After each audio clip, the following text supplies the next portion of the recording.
আবু সাঈদের অবদান আমরা অস্বীকার করছি না, কিন্তু আমরা যদি মৃত্যুর সময়টা দেখি, ওয়াসিম আকরাম মৃত্যুবরণ করেছে সেটা 16 জুলাই 4:30 থেকে 5টার মধ্যে, আর আবু সাঈদের মৃত্যুবরণ হয়েছে রাতে। বাংলাদেশের প্রথম শহীদও কিন্তু ওয়াসিম আকরাম, যদিও আমরা সেটা অনেক সময় দেখছি। আবু সাঈদের অবদান আমরা অস্বীকার করছি না, কিন্তু আমরা যদি মৃত্যুর সময়টা দেখি, ওয়াসিম আকরাম মৃত্যুবরণ করেছে সেটা 16 জুলাই 4:30 থেকে 5টার মধ্যে, আর আবু সাঈদের মৃত্যুবরণ হয়েছে রাতে। এইভাবেও আমরা কিন্তু ওয়াসিম আকরামকে অনেক সময় আমরা দেখি মূল্যায়ন করতে চাই, কার পিছনে জাতীয়তাবাদী ছাত্রদল করে, এটাই তার অপরাধ। সেদিন ডক্টর ইউনূস সাহেব এখানে এসেছিলেন, আমাদের প্রধান উপদেষ্টা। চট্টগ্রাম বিশ্ববিদ্যালয়ে একটি প্রোগ্রাম হচ্ছিল, সেখানে আমাকে একজন বলল যে সেখানে ওয়াসিম আকরামের নাম নেই। আমাকে ওইখানকার একজন উপদেষ্টা মহোদয় জিজ্ঞেস করলেন যে মেয়র সাহেব যাবেন না ইউনিভার্সিটিতে? আমি তো যাব না। যেখানে চট্টগ্রামের প্রথম শহীদ, আমি বাংলাদেশের প্রথম শহীদে বাদ দিলাম, চট্টগ্রামের প্রথম শহীদ ওয়াসিম আকরামের যেখানে মূল্যায়ন হবে না, নাম থাকবে না, সেই ইউনিভার্সিটির প্রোগ্রামে কিন্তু আমি যাব না। সেখানে কিন্তু একটা লাঞ্চ করছিলাম আমরা সার্কিট হাউসে, সব সচিবরা ছিল, মুখ্য সচিব থেকে শুরু করে প্রায় 6-7 জন উপদেষ্টা সেখানে ছিল। তাদের সামনে আমি বলেছি, এই যে একটা হীনমন্যতা, যে জাতীয়তাবাদী ছাত্র দলের ওয়াসিম আকরাম শহীদ হয়েছিল স্বীকার করতে চাই, এই জায়গায় গিয়ে আজকে তাদেরকে আমি বলেছি,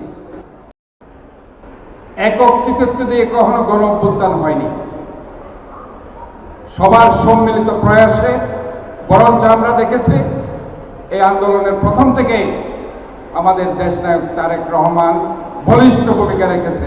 উনি সব সময় লন্ডন থেকে বক্তব্য রেখেছেন এই আন্দোলনের পক্ষে। এই যে আজকে আমির কুসুম মাহমুদ চৌধুরী 28 অগাস্টের পরে আপনারা দেখেছেন বাসা থেকে কীভাবে ওরা গ্রেপ্তার করছে। উনি কি জমির জন্য গ্রেপ্তার হয়েছিল? ওনার কি ওনার পার্সোনাল কোনো ইস্যুর জন্য গ্রেপ্তার হয়েছিল? বাংলাদেশের মানুষের কথা বলতে গিয়ে অ্যারেস্ট হয়েছে। আমরা যে জেলে ছিলাম, আমরা কি আমাদের ব্যক্তিগত কোনো জমি জমার জন্য আমরা অ্যারেস্ট হয়েছি? আমাদের নেতাকর্মীরা যারা বছরের পর বছর জেলে ছিল, তারা কোনো নিজের জন্য অ্যারেস্ট পায়নি। তারা বাংলাদেশের মানুষের কথা বলতে গিয়ে, বাংলাদেশের মানুষের মৌলিক অধিকার, গণতান্ত্রিক অধিকার রক্ষা করার জন্য তাদের কথা বলতে গিয়ে তারা জেল কেটেছে, নিষ্পেষণ নির্যাতনের শিকার হয়েছে। কাজে 36 দিনে কোনো আন্দোলনকে একটু হাইজ্যাক করতে পারে না। এই 36 দিনের আন্দোলন আমরা মনে করি 16 বছরের আমরা যে আন্দোলন সংগ্রাম করেছি তারই ফসল। এবং সেখানে ছাত্র দলের নেতাকর্মীরা ছিল, বিরোধী দলের নেতাকর্মীরা ছিল, শ্রমিক ছিল, ছাত্ররা ছিল, যুবকরা ছিল, নারীরা ছিল, মহিলারা ছিল, গৃহিণীরা ছিল, সবাই সেখানে এই যুদ্ধে অংশগ্রহণ করেছে।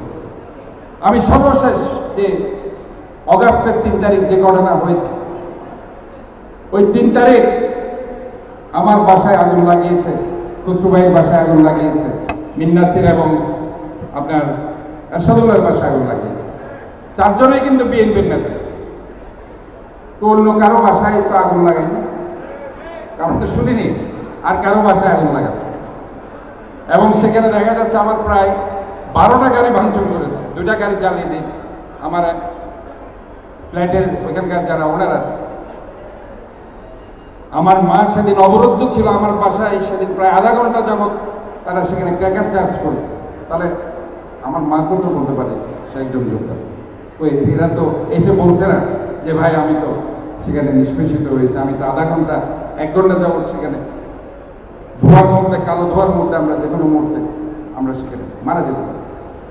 এটা হচ্ছে আবেগের ব্যাপার। আমরা দেশের জন্য এই 16 বছর আন্দোলন, আমরা কি 3rd অগাস্ট এবং 4th অগাস্ট আমরা কি মনে করেছি শেখ হাসিনা পালিয়ে যাবে?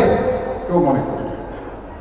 শেখ হাসিনা যদি পালিয়ে নাও যেত, বাংলাদেশ জাতীয়তাবাদী দল যেভাবে 16 বছর আন্দোলন সংগ্রাম করেছে, আন্দোলন চালিয়ে যেত। কাজে আমরা মনে করি আজকে আমাদের সবাইকে ঐক্যবদ্ধ থাকতে হবে। ইনশাআল্লাহ একটি গণতান্ত্রিক নির্বাচনের দিকে আমাদেরকে এগিয়ে যেতে হবে।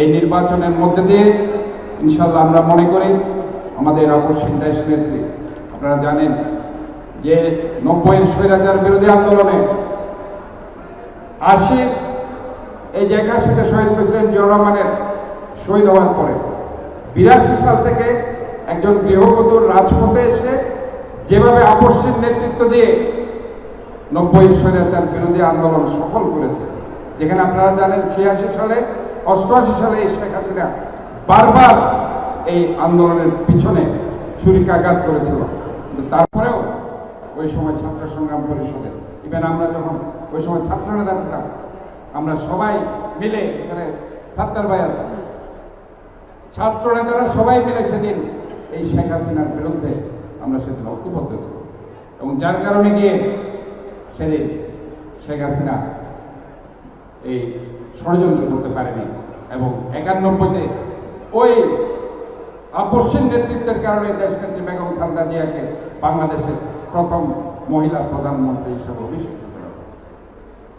কাজে ঠিক একইভাবে আজকে আমরা সময়ের প্রেক্ষাপটে আমরা মনে করি দেশনায়ক তারেক রহমান যেভাবে নেতৃত্ব দিয়েছে গত 16টি বছর, ইনশাআল্লাহ আমরা যদি ঐক্যবদ্ধ থাকি আগামীতে যে নির্বাচন হবে ইনশাআল্লাহ সেই নির্বাচনে জাতীয়তাবাদী দল নিরঙ্কুশ আসন নিয়ে ক্ষমতায় আসবে ইনশাআল্লাহ।